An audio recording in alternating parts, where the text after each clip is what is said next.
Today I'm going to make a tea concentrate so that I can make cocktails or non-alcoholic beverages to enjoy with this beautiful weather outside.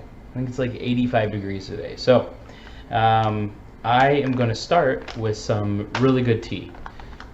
Really good tea is obviously very subjective, but at the same time, there are things that I look for in tea. I'm looking for like the actual tea leaf to be really whole and intact. I personally love really floral teas. I think they pair really well with the cocktails that I make at home, or if I just want to drink it straight. So what I'm going to do is I'm going to start with my press. I have a tea press. This one was provided by my friends at Spirit Tea. Shout out.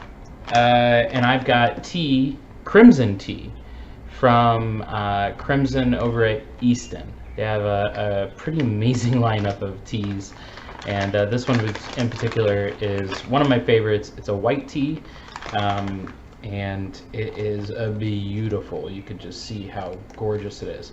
But for this in particular, I want something that's concentrated. So what I'm going to do is I'm going to put in about 15 to 20 grams for my 400 milliliters. That's a pretty substantial amount of tea. But again, we're trying to make a concentrate, so we can actually taste the base, what we're going to call the liquor, inside of our drinks. So I put in my tea.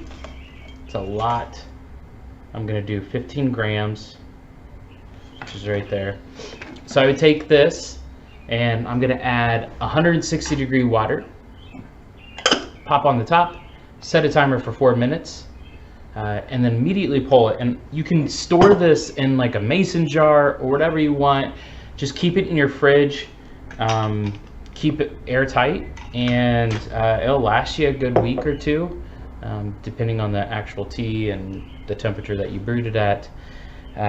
But this is something that I have it in my fridge at all times, and hopefully you guys will have it in your fridge as well. So cheers, and hopefully this gets you to a better place so that you have a base for those cocktails.